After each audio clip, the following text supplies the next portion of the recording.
The more I read Bukhari and Muslim, the more Shia I became. The more he read Bukhari and Muslim, the more Shi'i he became. Well, let's see what Bukhari and Muslim has to say. One, don't make fun of the guy's accent by saying Bukhari and Muslim just because that person can't speak the language or this isn't his first language.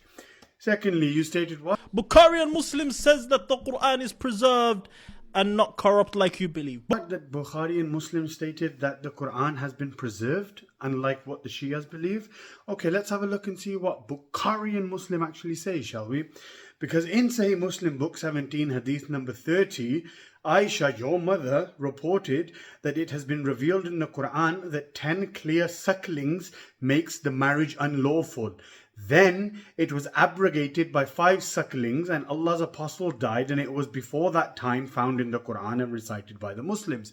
However, there is no verse in the current Quran that states that 10 sucks or 5 sucks would make the marriage unlawful. Therefore, Aisha and Bukhari and Muslim, believing that the Quran in itself has missing verses.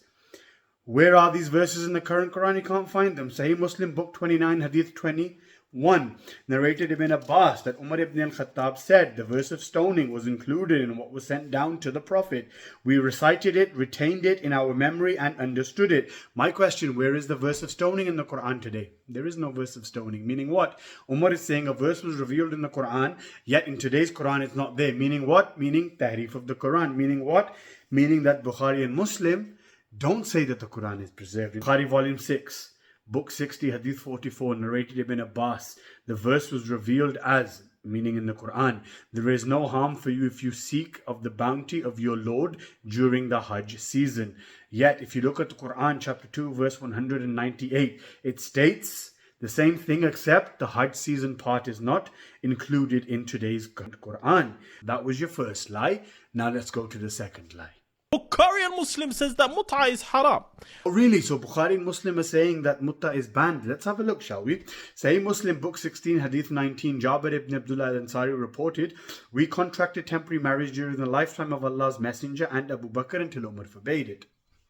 So that means the Prophet didn't forbid it. Umar forbade it. Another lie. Muslim book 16, hadith 17, Jabir reported Allah's Messenger came to us and permitted us to contract temporary marriage. So Bukhari and Muslim do not say that mutta is haram. Your second lie. Now let's go to the third lie. Bukhari and Muslim says that the wives of the Prophet ﷺ were pure and never did adultery. Oh really? Bukhari and Muslim say that the wives of the Prophet are pure, yeah? Okay, let's have a look, shall we? Sahih Muslim book 50, hadith 65, narrated again your mother Aisha. The Prophet ﷺ doubted Aisha's innocence on the issue of ifk and the missing necklace of Aisha. So there's a story, right, where Aisha had a necklace and she lost her necklace. So then she had to go back to get her necklace. And the Prophet and the army had moved forward. So Aisha spent the night in somebody's tent. And then the next day when she came into Medina, she was then accused of adultery. I'm not saying that I believe she committed adultery. I'm saying she was accused of adultery by a companion of the Prophet by the name of Abdullah ibn Ubay. So, in this Muslim narration, it proves the Prophet questioned Aisha's innocence on the issue of ifk. Bukhari, volume 5, book 59, hadith 462, narrated Aisha. The Prophet had doubts about Aisha and her purity. So there's your third lie. Now let's go on to the fourth lie. Bukhari and Muslim says that Abu Bakr and Umar should be followed after the Prophet ﷺ. Okay, so Bukhari and Muslim are saying that Abu Bakr and Umar should be followed after the Prophet. That's a lie, because it doesn't state that. In fact, what Bukhari and Muslim do state is Muslim book 44, hadith 55, the Prophet said, after me follow the Quran and his Ahlul Bayt, not Abu Bakr and Umar. Bukhari and Muslim refute your whole religion. Don't lie to the people. This taqiyya is getting old. So it looks like Bukhari and Muslim just exposed your entire religion.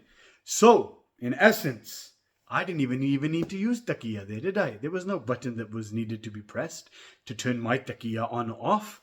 I just destroyed you using Bukhari and Muslim.